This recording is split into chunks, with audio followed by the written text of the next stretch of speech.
Completing every lesson earns students a defensive driving course certificate. To receive this certificate, students must sign an affidavit confirming they completed core lessons without assistance. Falsification may lead to criminal action.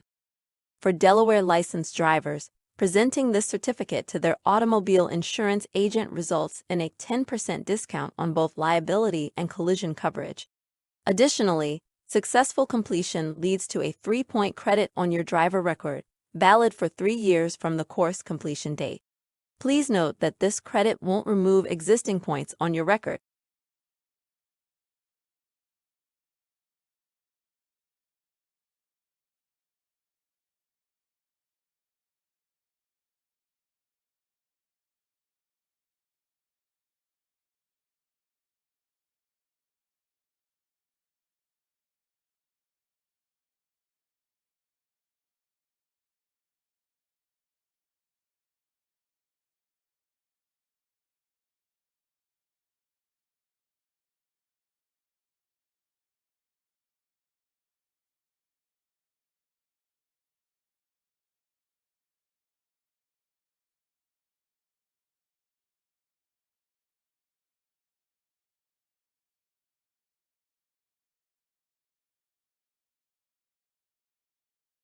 When an officer observes a violation, they may wait before stopping the violator. During this time, the officer is communicating with the dispatcher to check the registration on the vehicle to ensure the vehicle is not stolen. Officers are trained to plan where the traffic stop will occur, such as a safe, well-lit area. When an officer is attempting to pull you over, they will turn on their blue lights and possibly their siren.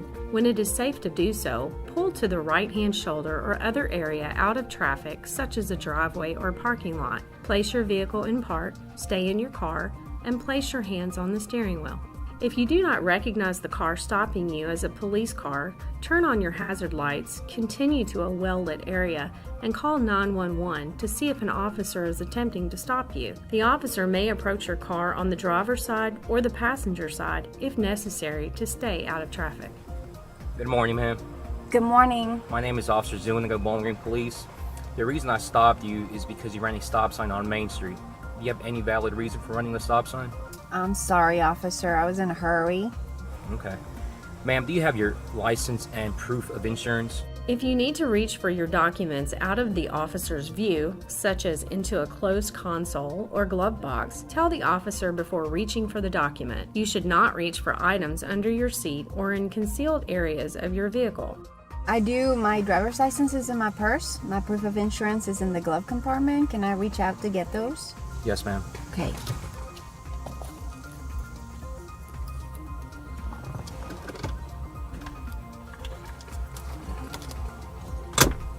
Here you go, sir. Thank you, ma'am. Ma'am, is this your current address? It is. Yes, sir. Your insurance card is showing that it's expired. Do you have a valid insurance card? Oh no, I must have grabbed the wrong one. I think the valid one's in the glove compartment. I'm gonna reach out to get that one. Please stay. Okay. Okay. Yeah. Here you go. Thank you. Ma'am, I'll be returning to my vehicle for a few minutes. Stay in your car, please, okay? Okay. Thank you. Remain in your car unless the officer instructs you otherwise. The officer will go to their cruiser and check the license number, registration, and verify the insurance. The information an officer requests is necessary to properly complete a citation or a warning. During the traffic stop, the officer is trained to be observant for signs of criminal behaviors. The officer can have you or any of your passengers step out of your vehicle at any point during the traffic stop. Ma'am, here's your license and your insurance. Thank you. You have been issued a citation for running the stop sign. Your options are for either prepay or a court date, which are explained to you in the information sheet. Okay. Do you have any questions for me, ma'am? No, sir. Okay. Here's your ticket. Please be careful getting back on the street. Okay, thank you. Police officers will stop vehicles for a wide variety of reasons. Please keep in mind the traffic stop you have seen demonstrated is associated with a low risk. Traffic stops with a higher risk would be more dynamic and may involve multiple officers. In every case, all occupants of the vehicle should comply with the officer's instructions.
Did you know that Delaware now has more than 30 roundabouts across the state?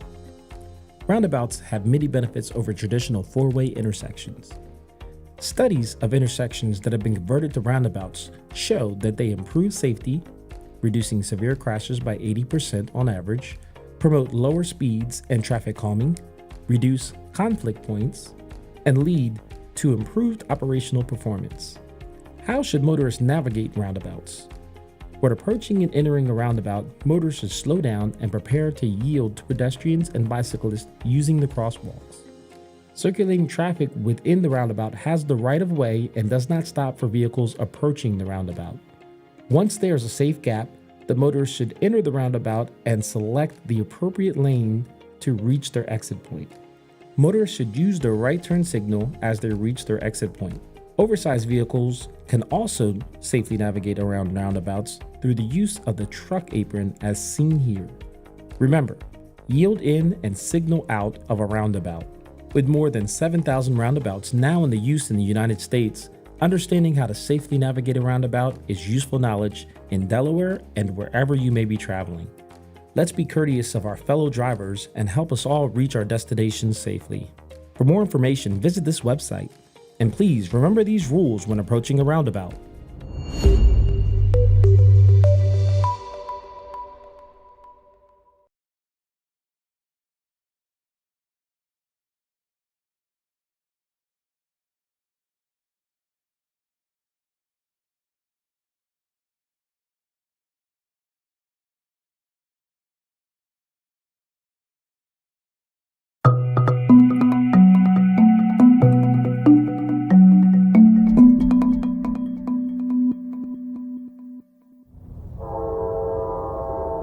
Whenever you see tracks, you should always think train. Fact: every 3 hours in the US, a person or vehicle is hit by a train. More than 50% of vehicle-train collisions occur at active railroad crossings with either lights or gates. Trains are much faster and quieter than you think. Fact: rail transit can reach speeds over 100 miles per hour. In the United States, railroad crossing incidents are the second leading cause of rail-related death.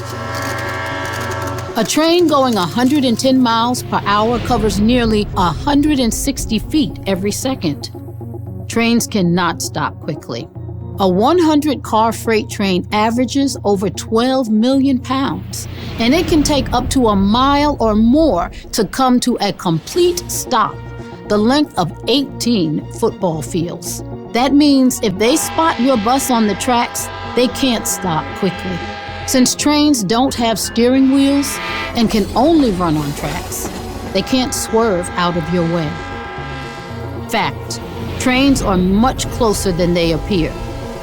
The speed and size of a train make it immensely difficult to judge how far away it is and how fast it's moving.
Do you know what to do if you're stuck on the railroad crossing? Get out of your vehicle. If a train is not approaching, find the blue and white emergency notification system sign on the traffic signs at the crossing. For help, Call the number on the sign and give them the crossing number so they know your location and can alert train traffic. Remember, find the blue and white to save your life. I can't believe this. Now how am I going to get to the other side? Of course, I'll just climb through. I'll know if it's going to move.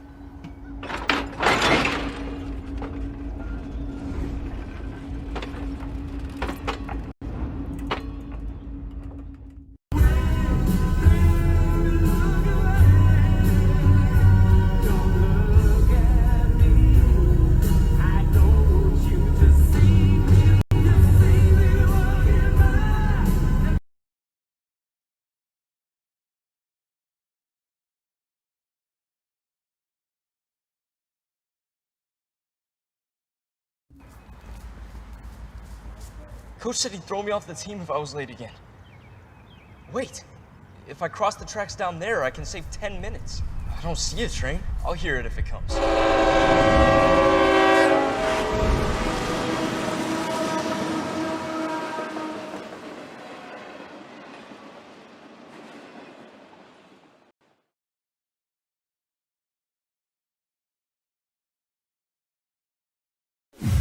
Traffic signs are different shapes and colors so that drivers can easily see them while traveling. By learning their meaning, you'll be able to know the rules and continue driving without too many distractions. There are 6 categories of signs that you will encounter: regulatory signs, railroad crossing signs, warning signs, guide signs, construction signs, incident and temporary signs. Regulatory signs are easily identifiable by their black, white, and red markings, which can be in any combination of 2 or 3 of these colors. Regulatory signs remind drivers of specific rules, such as obligations and prohibitions that apply in a current traffic situations. It is very important that I scan the road for these signs. If I miss them, I could get a ticket, or even worse, cause an accident. Examples of regulatory signs include stop, yield, speed limit, do not enter, one way, no left and or right turn, and wrong way. Railroad crossing signs are a combination of warning and guide signs. They can alert drivers to a railroad crossing ahead. All railroad crossings should have a white and black crossbuck sign at the railroad crossing. Those that only have these white and black crossbuck signs at the railroad crossing with no other signage, lights, or bells can be the most dangerous, since the sign is my only warning of a potential train crossing ahead. The sign also indicates that you need to yield, look, and listen for a train before crossing the tracks. If there were a train, you would need to stop and wait for it to pass before continuing.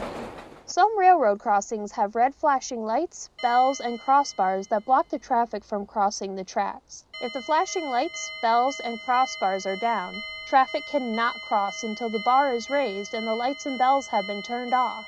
I never attempt to go around the crossbars or through the red lights, as it is extremely dangerous. I could receive a very expensive ticket as well. Warning signs are yellow signs with black markings, letting people know of potential hazards or changes to the route ahead. Examples of warning signs include advisory speed, school zone, deer crossing, divided highway ahead, lane ends, and curves in the road ahead. Note that, when encountering an advisory speed limit sign, I must prepare to slow down to the suggested speed. Just because these are called advisory signs, it doesn't mean that I can ignore them. If I fail to slow down, I could find myself losing control of my vehicle along a sharp curve.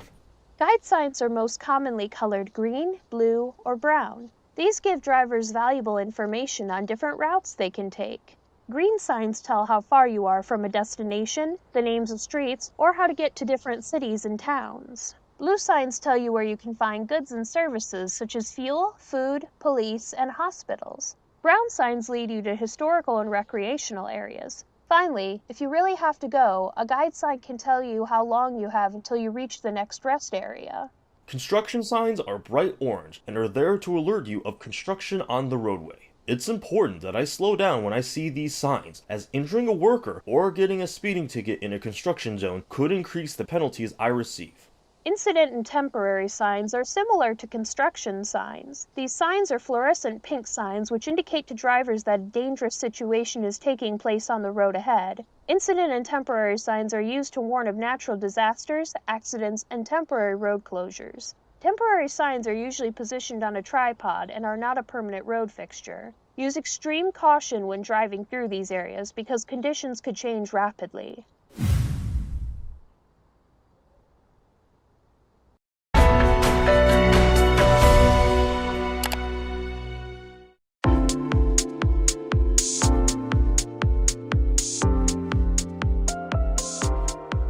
Solid red light.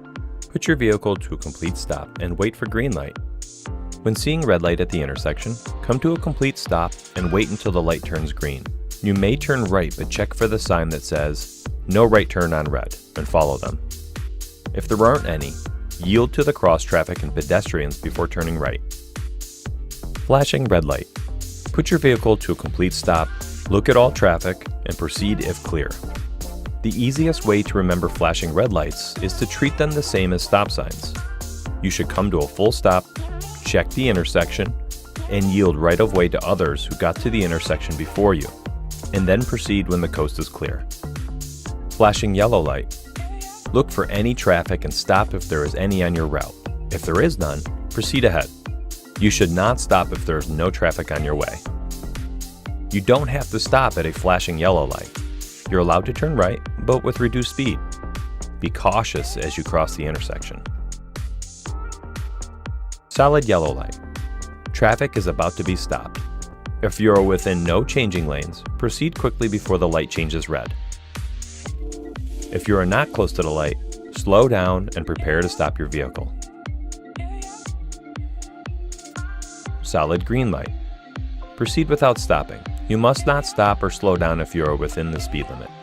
Green traffic lights mean go, but before you accelerate, take a second, look both ways to make sure your path is actually clear. Yield signs. If you come across the light that looks like this, pay extra attention and follow the rules. Solid red and solid green left arrow. If you are going left, proceed without stopping.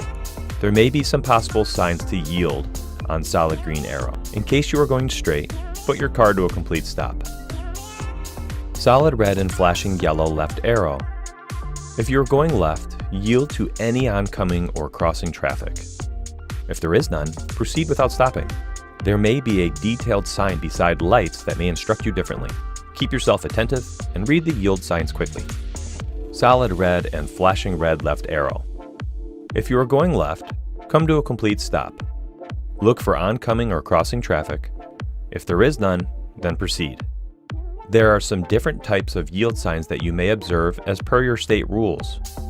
Some would even ask you to yield on solid green or yellow lights, but generally flashing yellow is considered as yield in most cases.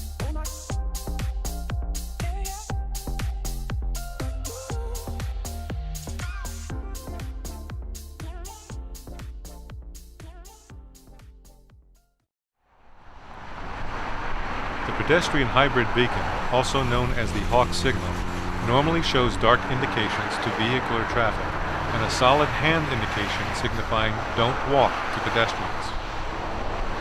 Once the pedestrian pushes the crosswalk button, the Hawk wakes up by displaying flashing yellow to vehicular traffic.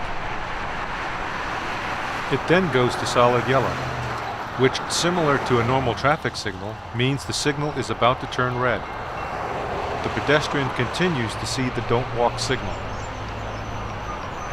After the Hawk turns solid red, the pedestrian signal changes to walk. Using caution, the pedestrian may now legally begin crossing. After the walk phase, a flashing "don't walk" phase accompanied by a numerical countdown will begin.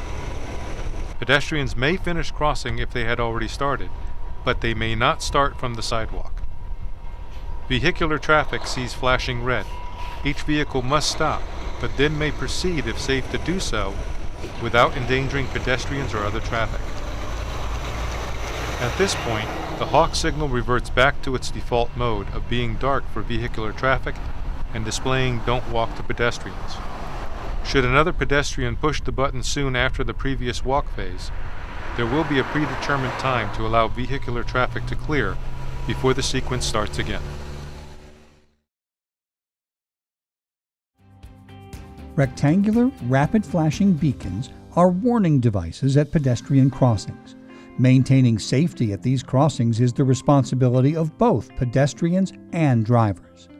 Be watchful when you see a pedestrian beacon and look for approaching pedestrians, even when the lights are dark. A pedestrian should push the button to activate the signal. When the lights begin flashing, indicate you intend to cross by carefully stepping into the crosswalk. The flashing lights are meant to catch a motorist's attention. When you see them, it means a pedestrian is trying to cross. Be prepared to yield to pedestrians in the crosswalk. Allow pedestrians to completely cross the road, whether or not the lights are still flashing. When pedestrians and motorists follow the rules of the road, everyone can stay safe.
"52% of teens do not recognize the danger of driving under the influence of marijuana.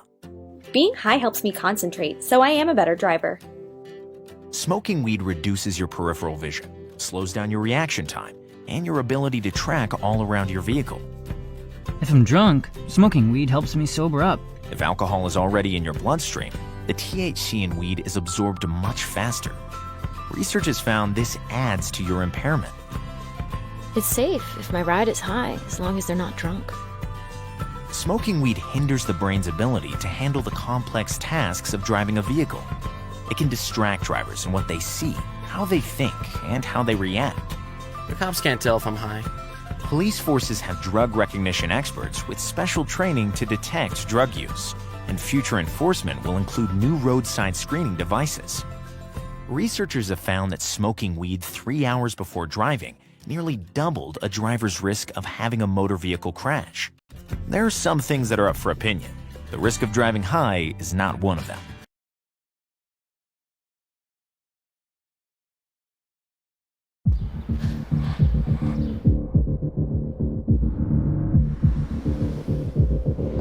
Hi. I can tell. Hey. Hey, Mom. I can tell. It's how Concord go. I can tell.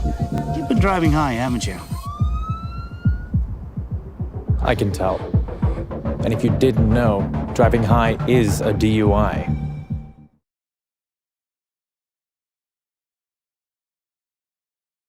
When was the last time you smoked any marijuana? This morning? This morning? I could smell it. I'm sorry about that. Yeah, that's okay. I was just dropping off my little sister. Okay. You know the other reason I stopped you? Could you feel yourself drive over that curb? Yes, yes. Yeah. Yeah, it's a curb. I think the transmission's bad. I'm like, I struck a little bit. Look, this is it is right here. Yeah, I don't think that's it. I think it's that you just drove over the curb. Yeah, my bad. It happens, man. Yeah. All right, so how old are you? I'm 18. 18. How much weed can you smoke when you're 18? None. None. Right. Do you have a card? No. Okay. So you can't smoke any weed, right? You certainly can't smoke and drive, right? Yeah. Okay. You have any weed in your bag there? Because it sure smells like marijuana in here. No. No? You don't have any in there? Are you sure? Because your face says that you're lying to me. No, I just have a little bit right here. Okay, so you have a little bit right here. Yeah. So when I said that do you have any marijuana in your car? And you said no. And then I said, no, I smell it. And you're like, well, there's some right here. So your initial answer should have just been, yes, I have weed and I know I shouldn't, right? Okay, so all of those are true, right? Yeah. Okay. Okay, I just wanted to make sure. Wow, this thing actually says I'm grinder because it's a grinder. I like it. I like your sense of humor there. All right. You have any other sort of drug paraphernalia in here? You have like a pipe or like what do you smoke this stuff out of? Oh, there's a pipe. There we go. Kind of had a feeling there might have been that in there also. So now that looks pretty fresh, freshly burned. That's this morning? All right, about what time this morning? 9. What time? 8, 9, somewhere in there? Okay. He's high. I mean, he is definitely high. Hi, partner. Hi, partner.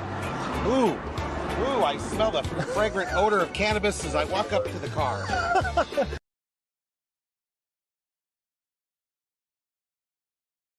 The crash took place on February 25th in the early morning. The car going off into a wooded area, killing one passenger and injuring the driver and another passenger. The driver was impaired by cannabis at the time of the crash. Police say this is a growing problem. Ever since recreational cannabis was legalized, they say they're seeing more cannabis-related accidents. Chief Frank Previtt says it's causing problems for their officers due to the lack of reliable testing. There's not any way, that is reliable that we have right now. We don't have the same ability to test as we do for alcohol. Captain Mike Salata said it's something they're trying to work on in training. The Lewiston Police Department now have 4 drug recognition experts as well to help out. That can come in and do a full evaluation of the person and make a determination, not just cannabis, but any other drug impairment that may be occurring from that motorist. Another concern they have is those using cannabis who are underage. The driver in the fatal crash in February was 19. The legal age for cannabis in New York State is 21. Chief Previtt told me they're working with young people to try and educate them on the dangers and also make sure they know the consequences. I think the place to start is in the schools with the younger students, and that's where DARE is a good tool for that as well, for us, that we've been able to use. They also added that similarly to drunk driving, people need to be mindful of others on the road. Putting everybody in danger on the road, even if you think that, it's just me and, I don't care if I get hurt or what's the story, what about the family, that's traveling in the other direction or that is sharing that road with you as well. The captain also told me that unlike alcohol, there is a 0 threshold for driving under the influence of cannabis. It is completely illegal.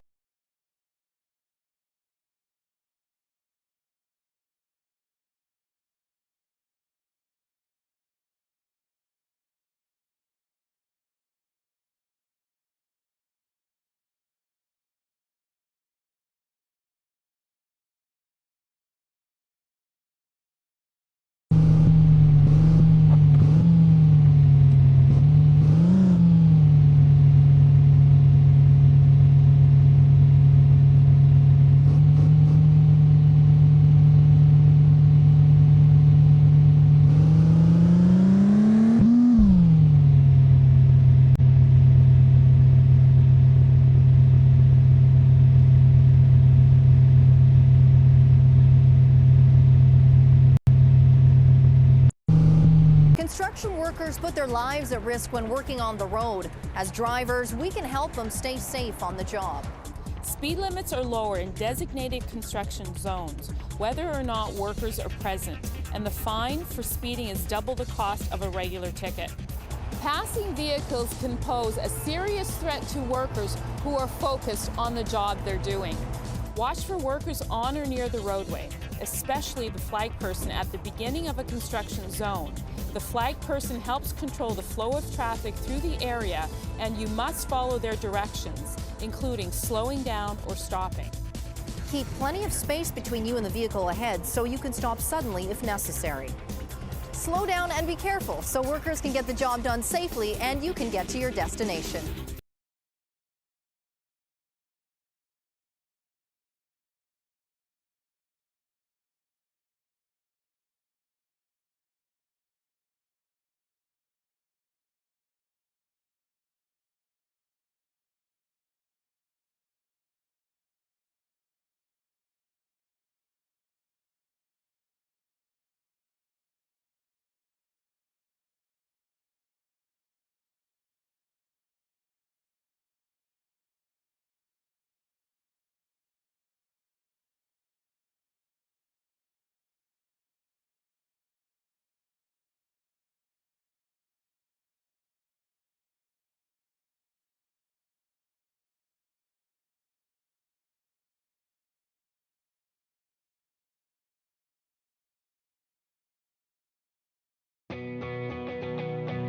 More and more people are choosing to bike.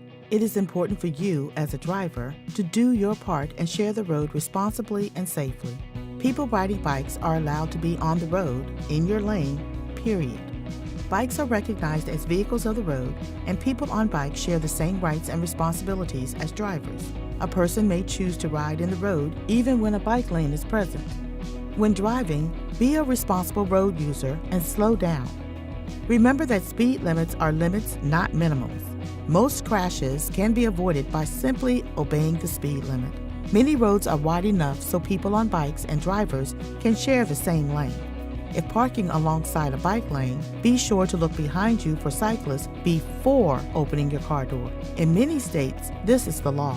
Give the bicyclist room and do not attempt to squeeze past them when exiting your vehicle. If you want to pass a person on a bike when driving, slow down and make sure it is safe to do so. Scan ahead and to the side to make sure there aren't any drivers or other road users coming. When passing the person biking, be sure to give plenty of room, leaving 5 feet of space between your car and the person biking. If you cannot give at least 5 feet of space, then it is not safe to pass the person on a bike, and you should slow down and wait until it is safe to pass. When the road is too narrow to share, a person on a bike will position themselves in the middle of the lane so they are clearly visible and drivers are deterred from unsafely passing. Be patient and wait until it is safe to pass. It's the law, and it's the right thing to do. Thanks for sharing the road.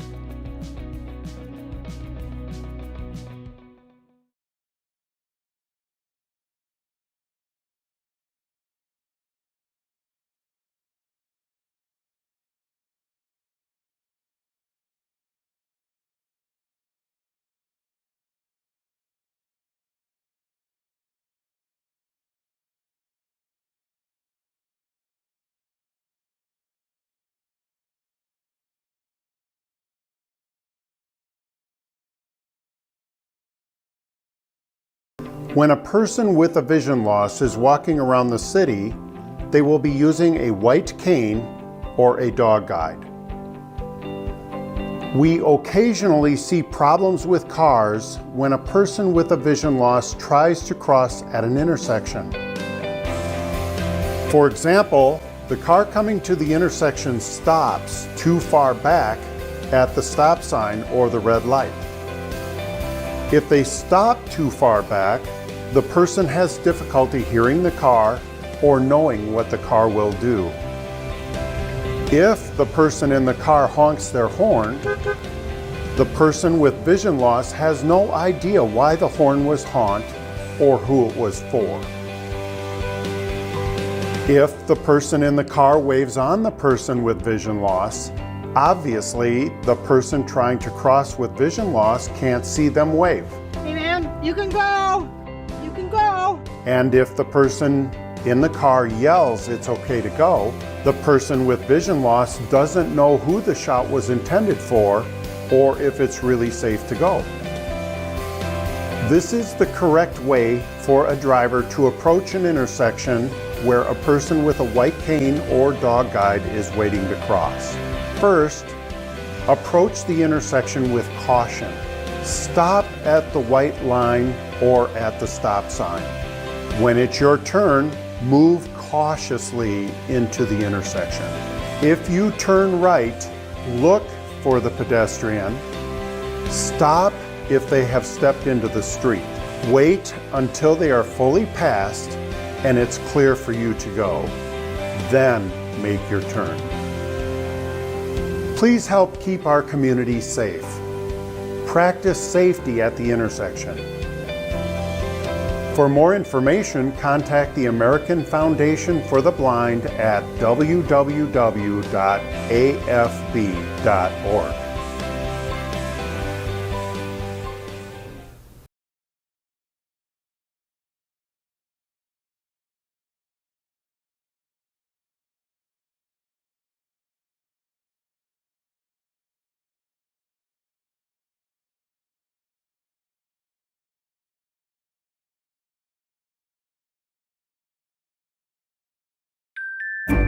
Nothing's more important than stopping for a school bus, no matter what your excuse is. I didn't know about the law. That's no excuse. I had to send a quick text. I didn't see the lights. What's more important than my safety? There weren't any students getting off the bus. We're little, you might not see us. A new state law will allow school districts to issue you a fine if you pass a school bus when the stop arm is out. Know the rules and keep kids like me safe. No excuses.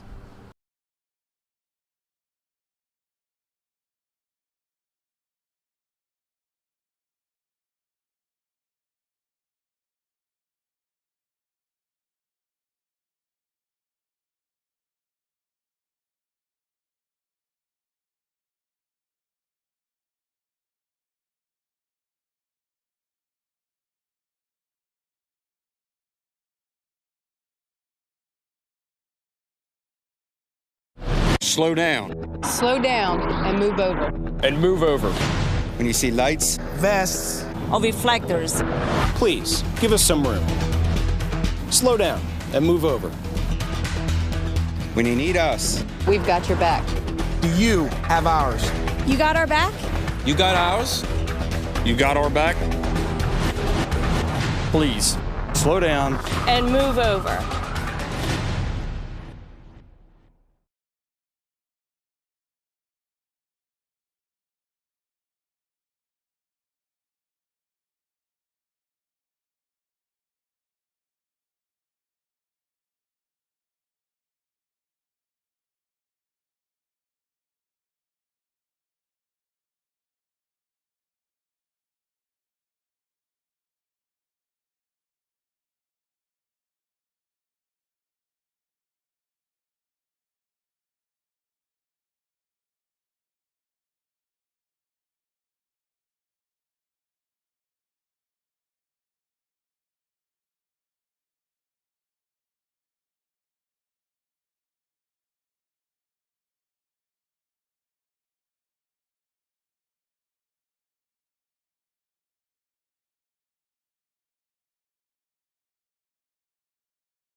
Cars today are safer than ever before and have safety features unimaginable just 10 years ago. I really think it's nice when some of them have a signal when you've got somebody in your blind spot. You know, the radar doesn't appeal to me as much. That makes me nervous. I have ABS, I have the headlights that go with the road when you turn the car. My car doesn't do diddly.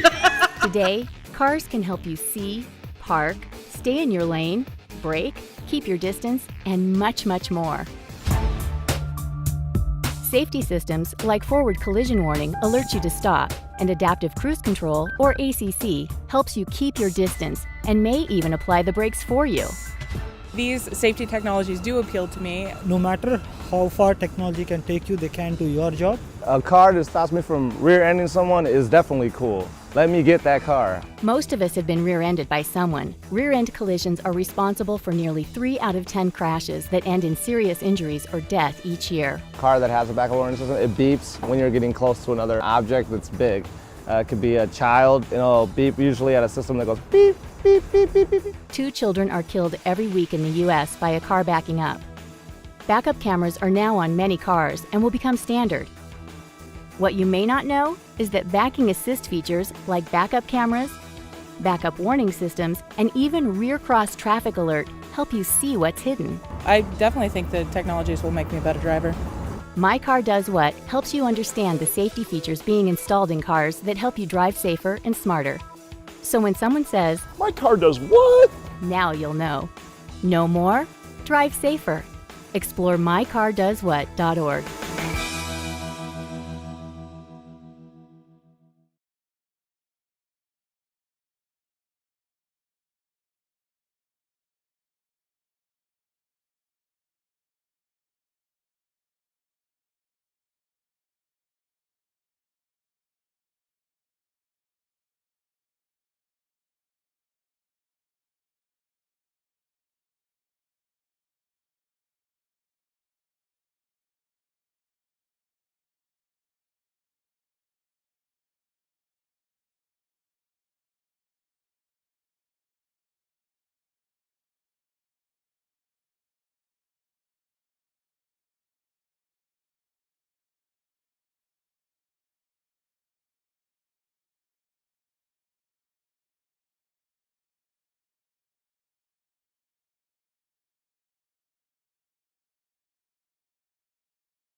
Oh my God.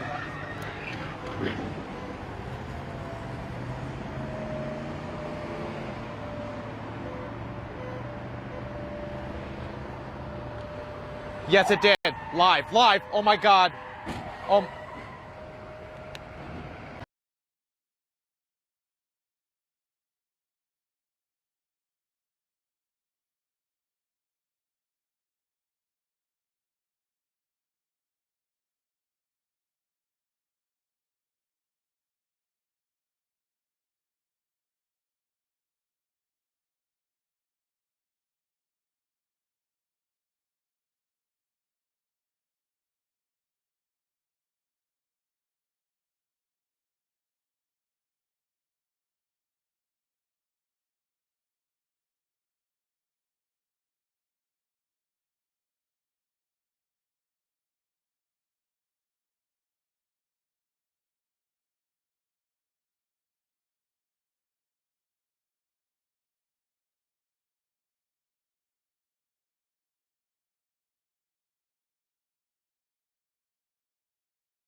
Did you know that rain and wet weather conditions cause more than 860,000 car accidents each year?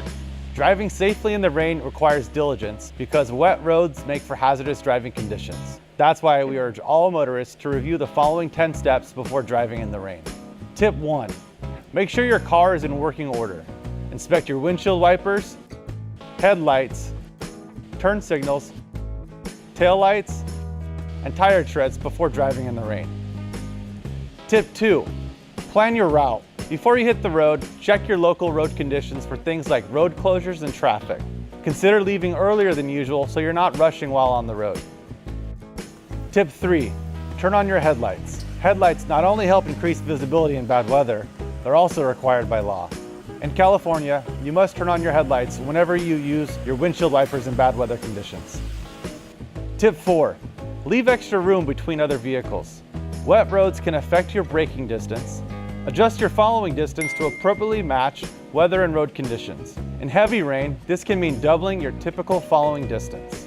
Tip 5, slow down. Your vehicle's reaction time is much slower on wet surfaces.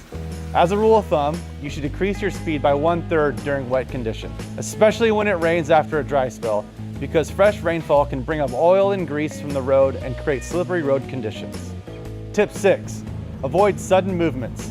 Gentle steering, braking, and accelerating are best on wet roads.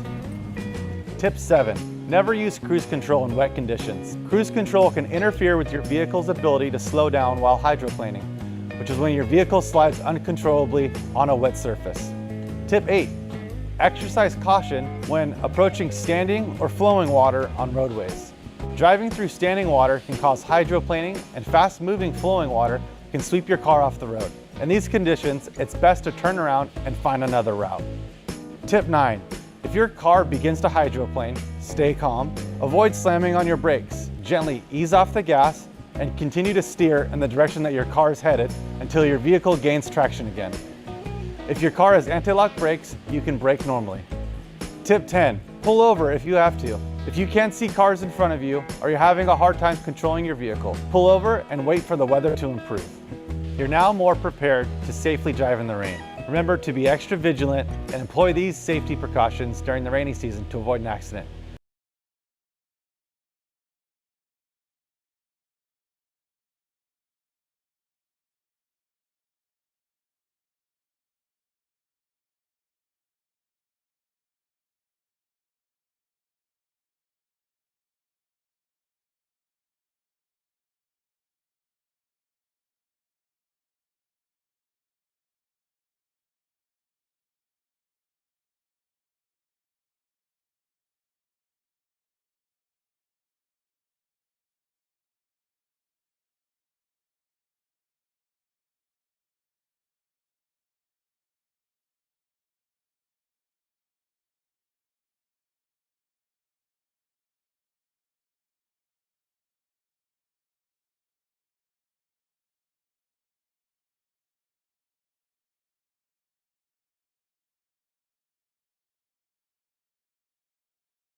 Stressful situations and unpleasant driving conditions are a recipe for aggressive driving and road rage. And we all know that nothing good happens when these factors are in play. Here are a few tips to help prevent aggression and anger from becoming a problem behind the wheel. Expect other drivers to make mistakes. They may be distracted or inattentive, or they may not have the knowledge or skill that they should have. Instead of responding, view these drivers' actions as simple errors, rather than moves specifically intended to cause you trouble. Delay driving when upset, or unwind before you get on the road. Most emotional upsets are temporary. If you must drive, wait until the strength of the emotion has faded. If you're driving when you become upset, find a place to stop and unwind. Take a short walk or take a few deep breaths. Listening to soothing music can also help. Try not to give other drivers cause to become aggressive. For example, avoid following too close to the vehicle ahead. Don't change lanes unnecessarily, and always use your turn signal. In sum, never cause another driver to have to change their vehicle speed or position. Any number of situations may lead to temporary upsets, but smiles and courtesy can be spread among drivers just as easily as anger can. If you anticipate potential problems, you can easily overcome frustration caused by other drivers and their effects on your driving. No matter what other drivers do, keep your cool behind the wheel.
Timing is everything. And when you're on the highway, every second counts. We usually think of stopping in terms of space, but what really matters is time. It takes about 1.5 seconds to notice a potential risk in front of you, and another 1.5 seconds to react, hit the brakes, and slow down. So you want to give yourself at least 3 seconds between the car in front of you and your vehicle. To measure, wait for the car ahead of you to pass a set object. Tree, road sign, light pole, any clear marker will do. After it passes, start counting. 1001, 1002, 1003. If you reach that same object before you reach 3, you're too close. Of course, this 3-second baseline is right for a car in normal driving conditions. Driving in bad weather? Add 1 more second. Driving an SUV? Add another second. If you're driving a commercial vehicle, it's gotta be at least 6 seconds. So don't forget the 3-second rule. And don't forget to share the safety with your friends and family.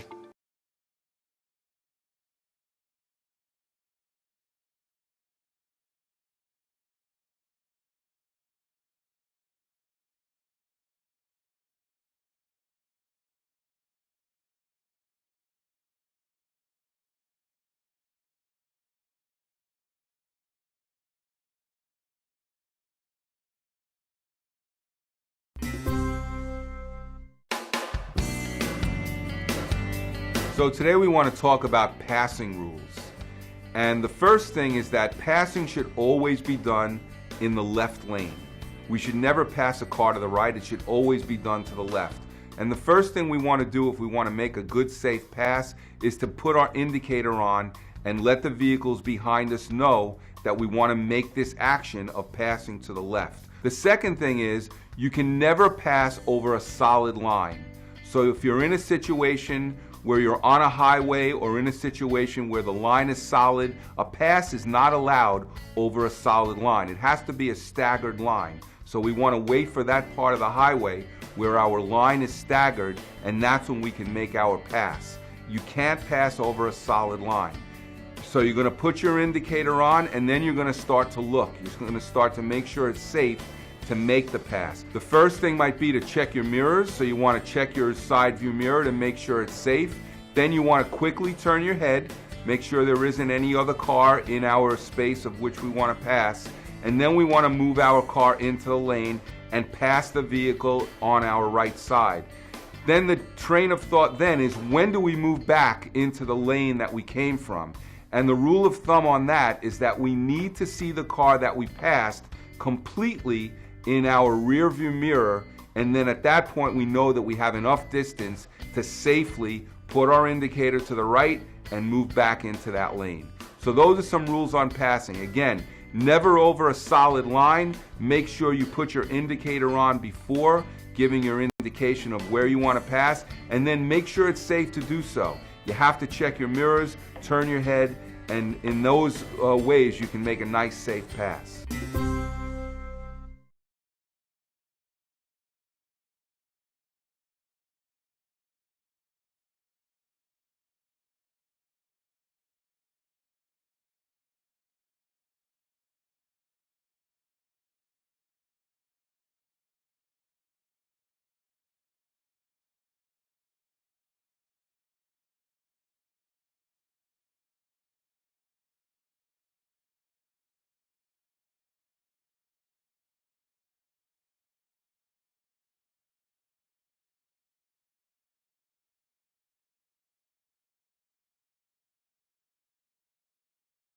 Let's review what we need to know about child safety seats.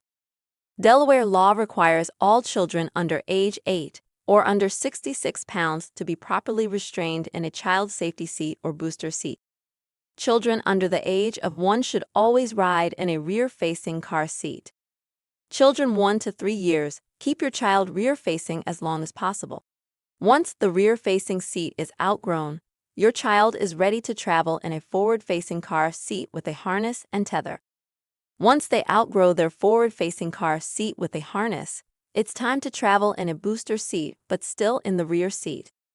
Children ages 8 to 12 years of age should be kept in a booster seat until they are big enough to fit in a seat belt properly. For a seat belt to fit properly, the lap belt must lie snugly across the upper thighs, not the stomach. The shoulder belt should lie snug across the shoulder and chest, and not cross the neck or face.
In order to stop or slow down, you have to use your brakes effectively. Most new vehicles have an anti-lock braking system, ABS, which will allow you to stop without skidding. Consult the owner's manual of the vehicle you are going to drive for information on how to use the ABS before you put the key in the ignition. With ABS, a driver must press on the brake pedal as hard as you can and keep pressing on it firmly. You might feel the brake pedal pushing back when the ABS is working. Do not let up on the brake pedal. The ABS system will only work with the brake pedal pushed down firmly. Never pump anti-lock brakes. With conventional brakes, the driver must apply the brakes as hard as possible without causing the wheels to lock up. You can cause the vehicle to go into a skid if you brake too hard. If the brakes lock up, you will feel the vehicle start to skid. Quickly let up on the brake pedal. As soon as the vehicle stops skidding, push down on the brake pedal again. Keep doing this until the vehicle has stopped. In case of brake failure, pump the brake pedal quickly. In most cases, you can turn the vehicle to avoid a collision quicker than you can stop it. When you don't have enough room to stop, you may have to steer away from what's ahead. It's very important, however, not to oversteer, which may increase risk of skidding or rollovers.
urban and rural areas have fundamentally different characteristics with regard to density of road networks, land use, and travel patterns. Consequently, the characteristics of fatal motor vehicle crashes differ between rural and urban areas. For example, pedestrian and bicyclist deaths and deaths at intersections are more prevalent in urban areas, whereas a larger proportion of passenger vehicle and large truck occupant deaths and deaths on high-speed roads occur in rural areas. In this section, we will examine some rural and urban driving tips.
Here is a quick and easy way to access your certificates after completing your defensive driving course. First, go to our homepage at delawaresafety.org. Next, click on the Defensive Driving tab. Then you will be taken to this page where you will now click Profile, History, and Certificates located on the right side. After clicking, you will be taken to our Login page. Your username is your driver's license number, and your password is your last name. Once logged in, you will be taken to this page. Simply click Certificates, which is located in the upper right-hand corner. Finally, once you click on Certificates, you will be taken to a page to download your certificate. I hope this video was helpful on how to easily and quickly access your certificates.